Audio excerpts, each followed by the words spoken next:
এই দেখো বন্ধুরা, কি সুন্দর আমি চাল জলে ভিজিয়ে রেখেছি। আর চাল আমি কেন ভিজিয়েছি সেটা বলছি চলো। এই যে দেখো মাংস, তার সাথে দুধ আর তার সাথে টক দই, আর এখানে দেখতেই পাচ্ছ বিরিয়ানি মশলা, তার সাথে এসেন্স আর তার সাথে ঘি। আজকে হবে বিরিয়ানি, চিকেন বিরিয়ানি। তো চলো, তার জন্যই তোড়জোড় শুরু করে দিয়েছি, জোগাড়ও রেডি। এই দেখো বন্ধুরা, আজ বাড়িতে বিরিয়ানি হবে বলে বরমশাই নিয়ে এসছে 1.5 কিলো চিকেন আর তার সাথে 1.5 কিলো চাল। আর চালটাকে জানো তো আগে থেকে জলে ভিজিয়ে রেখেছি। আর এই যে দেখো খোয়া ক্ষীর, যেটা ছাড়া চিকেন বিরিয়ানি কিন্তু একদমই টেস্ট পাওয়া যাবে না। আর তার সাথে হচ্ছে দুধ আর দই, যদিও এই দুটো প্যাকেটের দই আর দুধটা সবটা ব্যবহার করব না। আর তার সাথে বিরিয়ানি মশলা। চলো আগে জলটা বসিয়ে দিই ভাতের। আগে ডেচকি করে জলটা বসিয়ে দিলাম। জলটা একটু ফুটে আসার সাথে সাথেই আমি চালগুলো দিয়ে দেবো, কিন্তু মা বললো আগে থেকেই চালগুলো দিয়ে দাও, বেশি ভিজিয়ে রাখলে কোথায় নরম হয়ে যাবে। তাই জলটা গরম হতে না হতেই চালগুলো আমি দিয়ে দিচ্ছি। তবে আমার তো মনে হয় না এই 1.5 কিলো চাল এই ডেচকির মধ্যে ধরবে। 2 জায়গায় ভাত করাচ্ছে, এক জায়গায় বড় হাঁড়িতে বসিয়ে দেওয়া ভালো। বিরিয়ানি খাবো আর বিরিয়ানির আলু কাটবো না, তা তো কখনো হতে পারে না। আর এই যে দেখো বড় বড় বিরিয়ানির আলু আমি কেটে নিয়েছি। আর আলুর ভেতর যাতে নুন আর মশলাটা ভালোভাবে ঢুকতে পারে তাই কাঁটা চামচ দিয়ে একটু চাঁদা করে দিলাম। আর এদিকে আবার নতুন করে বসাতে হলো ভাতের জল, কারণ ওই ডেচকিটাতে পুরোটা চাল ধরতো না। তাই বড় হাঁড়ি করে আবার জল বসিয়ে তাতে গোটা গরম মশলা আর নুন দিয়ে দিচ্ছি। এরপর ভিজিয়ে রাখা চালটা এর মধ্যে দেবো। ভাতের জলের মধ্যে গোটা গরম মশলা দিয়ে দিয়েছি, আর তার সাথে দিলাম 2টো তেজপাতা। আর আগেই দিয়েছিলাম নুন, তবে পরিমাণ মতো নুন দিতে হবে যাতে ভাতে ভালোভাবে নুনটা পাওয়া যায়। আর এখন আমি দুধটা জাল দেবো বলে ছেঁকে নিচ্ছি, কারণ এই দুধটা পুরোটা দেবো না, হাফ দেবো আর হাফ রেখে দেবো। তো এখন এটা ভালোভাবে ছেঁকে গরম করে নেবো, পুরো ভালো করে ফুটিয়ে নামিয়ে নেবো। আর এই দুধটা জানো তো ভীষণই ঘন ছিল, তাই 1 কাপ মতো জল অ্যাড করে বেশ ভালোভাবে দুধটাকে ফুটিয়ে নামিয়ে নেব। এই দেখো বন্ধুরা, বিরিয়ানির মাংসগুলো আমি কাঁটা চামচ দিয়ে একটু গর্ত করে দিচ্ছি, যাতে মশলাগুলো খুব ভালো করে মাংসর ভেতর ঢুকতে পারে। আলুটাকেও ঠিক একইভাবে এরকম গর্ত করে দেওয়া হয়েছিল।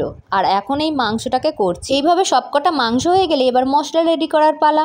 আমি তো বেশ এদিকে মনের সুখে মাংসটা ছ্যাঁদা করে যাচ্ছি, আর এইদিকে যে আমার বরমশাই কখন আমার সামনে ক্যামেরাটা ধরেছে আমি সেটা বুঝতেই পারিনি।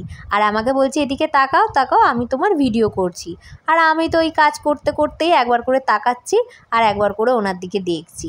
আর এইদিকে আমার শাশুড়ি মা বলে যাচ্ছে তাড়াতাড়ি করো, ওইদিকে ভাতের জল ফুটে গেছে, ভাত হয়ে যাবে।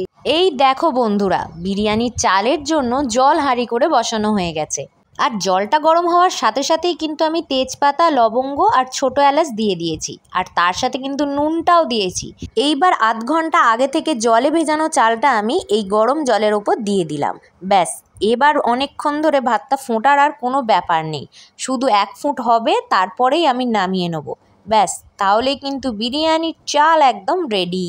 গরম জলের মধ্যে বিরিয়ানির চালটা দেওয়ার পর একটু হাতা দিয়ে নেড়ে দিচ্ছে আমার শাশুড়ি মা, কারণ আগে থেকে আমি যে চালটা দিয়েছিলাম সেটা একদমই নাড়তে ভুলে গেছিলাম, কারণ ওইদিকে আমি পেঁয়াজ কাটতে বসে গেছিলাম। আর এই যে দেখো বেরেস্তা করার জন্য আমি কতটা পরিমাণে পেঁয়াজটা কেটেছি।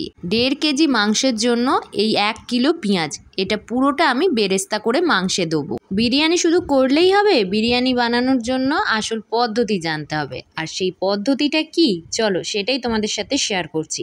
এই যে আমি এখন কড়ার মধ্যে দিয়ে দিচ্ছি সাদা তেল, বেশ অনেকটা পরিমাণে সাদা তেল দিলাম, আর তার সাথে দিলাম অল্প পরিমাণে ঘি। এবার তেল আর ঘিটা বেশ ভালো করে গরম হয়ে গেলে এর মধ্যে আমি গোটা গরম মশলা দিয়ে দিচ্ছি। আর এরপর এই তেলের মধ্যে আমি পেঁয়াজটা ভেজে নেবো একদম বেরেস্তা করে। এই দেখো বন্ধুরা, আমি এখন বিরিয়ানির জন্য বেরেস্তা ভাজতে বসে গেছি। আর এইটা কিন্তু আমাকে খুব ভালো করে রেডি করতে হবে, কারণ এইটা যত ভালো করে ভাজা হবে ততই কিন্তু বিরিয়ানির টেস্ট ভালো করে পাওয়া যাবে। তো চলো এখন আমি ভেজে নিই। এইদিকে তো আমি বেশ মনের সুখে পেঁয়াজটা কড়ার মধ্যে ভাজছি, আর ওইদিকে কিন্তু ইন্ডাকশানে আমি বসিয়ে দিয়েছি বিরিয়ানির চালের ভাতটা করার জন্য। আর এই যে দেখো হাঁড়ি করে হচ্ছে বিরিয়ানির চালের ভাত। আর এই যে দেখতে পাচ্ছ ভাত কিন্তু প্রায় হয়েই এসেছে, আর 1 ফুট হবে তারপরেই দিয়ে নামিয়ে নেবো, তা না হলে কিন্তু বিরিয়ানি একদম রাখতে পারা যাবে না। এই দেখো বন্ধুরা, বিরিয়ানির জন্য যে বেরেস্তাটা আমি ভেজেছিলাম সেটা একদম তৈরি হয়ে গেছে। এবার এই বেরেস্তা ভাজার মধ্যে আমি জল ঢেলে দিলাম, এরপর দিলাম আমি আদা রসুন বাটা। এই জলের মধ্যে আমি আলুটা আর বিরিয়ানির মাংসটা সিদ্ধ করে নেবো। তো আরও একটু বেশি জল দিয়ে দিলাম, কারণ আলু আর মাংসটা একসাথে সিদ্ধ হবে বলে। যে রোগানটার মধ্যে বিরিয়ানির আলু আর মাংসটা সিদ্ধ হবে সেটা চলো তোমাদের সাথে শেয়ার করে নিই। প্রথমে পেঁয়াজটাকে ভেজে নিয়েছি, তার উপর জল ঢেলে দিয়েছি। তারপর ওই জলের মধ্যে রং আনার জন্য হলুদ গুঁড়ো, তারপর লাল লঙ্কার গুঁড়ো, সামান্য ঝালের জন্য তারপরে দিয়েছি গোটা গরম মশলা গুঁড়ো, আর তারপরে নুন আর একটু মিষ্টি দিয়ে দিয়েছি, মানে চিনি, আর সব শেষে দিয়ে দিচ্ছি মিঠা আতর। ব্যাস তৈরি। বিরিয়ানির রোগানটা তো পুরো রেডি। এরপর আমি আলুগুলো দিয়ে দিচ্ছি, আর এই জলের মধ্যেই আলু আর মাংস একসাথে সিদ্ধ হবে। তবে এই জায়গাটায় মনে হচ্ছে ধরবে না, তাই জন্য এই জায়গাটার মধ্যে আমি ট্রান্সফার করে দেবো। তাই জন্য আগেভাগেই এই জায়গাটা আমি এখন বসিয়ে দিলাম গ্যাসের মধ্যে। এবার আলু সমেত রোগানটা কড়ার মধ্যে থেকে এই ডেচকিতে ঢেলে দিলাম। ব্যাস, এবার আলুগুলো সিদ্ধ হবে, তারপর মাংসটা দেবো। বিরিয়ানির রোগানটার মধ্যে আলুটা তো বেশ অনেকক্ষণ ধরে সিদ্ধ করে নিয়েছি। এবার এই মাংস দেওয়ার পালা। এই মাংসগুলো এবার দিয়ে দিচ্ছি, আর এই মাংসগুলো কিন্তু আমি ফ্রাই করিনি, এমনিই দিয়ে দিলাম। কেন জানো এমনি দিলাম? তার কারণ হচ্ছে এতে মাংসর জুসটা ভালোভাবে বেরোতে পারবে।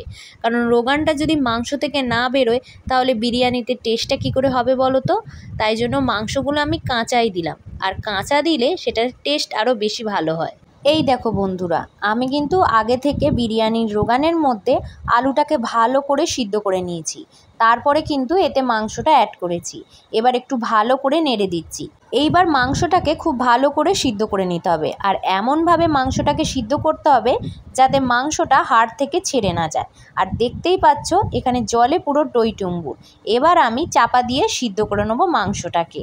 এই দেখো বন্ধুরা, বিরিয়ানির আলুটার মাংসটা একেবারে সিদ্ধ হয়ে গেছে, আর মাংসের যে রোগানটা বেঁচেছে সেইটা আমি এখন এই মাংসর মধ্যে দিয়ে দিচ্ছি। আর এইটাই জানো তো আমি দমে বসাবো, আর অল্প একটু রেখে দিলাম তার উপর দিয়ে দেবো বলে। আর এইটা তো দেয়া হলো, এরপর আমি দিয়ে দিচ্ছি টক দই। টক দইটা কিন্তু দিতেই হবে, তা না হলে কিন্তু একদমই ভালো লাগবে না খেতে। আর সব কিছু স্টেপ বাই স্টেপ না দিলে বিরিয়ানি খেতে কিন্তু একদমই ভালো হবে না। এই দেখো বন্ধুরা, টক দই দেওয়ার পর এবার আমি দিয়ে দিচ্ছি দুধ, যেটাকে আমি জাল দিয়ে রেখে দিয়েছি আগে থেকেই। আর এইটা দেওয়ার পর আমি এরপর কি দিই সেটা তো তোমাদের সাথে শেয়ার করবই। আর এই দুধটা না পুরোটা দেবো না, অল্প একটু দেবো। আর এই দুধটার সাথে জানো তো আগে থেকে একটু ক্ষীরও মিশিয়ে রেখেছিলাম, মানে ক্ষীরটাকে একটু গ্রেট করে নিয়েছিলাম। এরপর আমি বিরিয়ানি মশলাটা দিয়ে দিচ্ছি, যেটা প্যাকেট মশলা। আর এরপর কি দিই দেখতে থাকো। স্টেপ বাই স্টেপ বিরিয়ানির তো আলু আর মাংস রেডি, আর তার সাথে কি দিলাম সেটা তো তোমরা দেখতেই পেলে। এরপর আমি দিয়ে দিচ্ছি ভাতটা। আগে থেকে সিদ্ধ করে রেখেছিলাম ভাতটা, এখন সেটা দিয়ে দিচ্ছি। তবে এই ভাতটা জানো তো পুরোটা আমি সিদ্ধ করিনি, প্রায় 70% মতো সিদ্ধ করেছি। তারপরে এখন দিয়ে দিলাম, আর এখন দিয়ে দিচ্ছি ঘি। আর ঘিটা দেওয়ার পর এখনও আর এক স্টেপ ভাত দেবো, তারপর দমে চাপাবো। দেখো স্টেপ বাই স্টেপ বিরিয়ানি একদম রেডি। এবার শুধু দমে চাপাবো, তার আগে লাস্ট ফিনিশিং দিয়ে দিচ্ছি। আর লাস্ট ফিনিশিংয়ে দিয়ে নিচ্ছি আমি খোয়া ক্ষীর গ্রেট করে। আর তার আগে জানো তো ঘি দিয়েছি, আর তার সাথে বিরিয়ানি মশলা আর একটু গোটা গরম মশলা গুঁড়ো দিয়েছি। ব্যাস, এবার সব কিছু রেডি, এবার দমে চাপাবো। তবে এই খোয়া ক্ষীরটা দিলে জানো তো বিরিয়ানিতে আলাদাই টেস্ট আছে। তো চলো এবার দমে বসানো যাক। বিরিয়ানি তো দমে বসে গেছে। প্রথম 10 মিনিট হাই আছে, তারপরে 20 মিনিট লো আছে। আর তার মাঝে আমি করে নিয়েছি রায়তা। পেঁয়াজ শসা দিয়ে আমি রায়তা বানিয়ে নিয়েছি, যে টক দইটা বেঁচেছিল সেইটা দিয়ে। আর এই যে দেখো ফাইনাল লুক, বিরিয়ানি রেডি। এবার কাটবো। আহা, বিরিয়ানির ঢাকনাটা খুলতে না খুলতেই সেই অপূর্ব ঘ্রাণে ঘরটা পুরোটাই ভরে গেল। হোমমেড বিরিয়ানি দেখতে খারাপ হলেও খেতে কিন্তু দুর্দান্ত হয়। আর বন্ধুরা জানো তো সেই রকম লেভেলেরই বিরিয়ানিটা ঘ্রাণ উঠছিল। উফ, আর লোভ সামলাতে পারছি না। চলো চলো আগে গিয়ে খেয়ে নিই, তোমরাও আসো। গরমা গরম বিরিয়ানি নামিয়ে শ্বশুরমশাইয়ের জন্য আগে বেড়ে দিলাম। আর বিরিয়ানির কালারটা দেখে হয়তো ভাবছো যে এরকম কেন ফ্যাকাশে হয়েছে, কারণ যেহেতু আমি ঘরোয়া বানিয়েছিলাম তাই ঘরোয়া বিরিয়ানিতে আমি আর রং দিইনি। আর রং ছাড়াই এই বিরিয়ানিটা এত সুন্দর কালার এসছে। আর এই সুন্দর কালারটা এসছে পেঁয়াজ ভাজার রসে। দেখতে যেমন তেমনই হোক, খেতে কিন্তু দুর্দান্ত হয়েছে। এই দেখো বন্ধুরা, আমি কিন্তু এক থালা বিরিয়ানি নিয়ে বসে গেছি, আর যেটা কিন্তু খেতে দারুণ হয়েছিল। আর তার সাথে একটু নিয়ে নিচ্ছি রায়তা। রায়তা দিয়ে বিরিয়ানি খেতে উফ যা লাগছে না কি বলবো। ফুল প্লেট ভর্তি ছিল, এখন হাফ হয়ে গেছে। চলো খেয়ে নিই।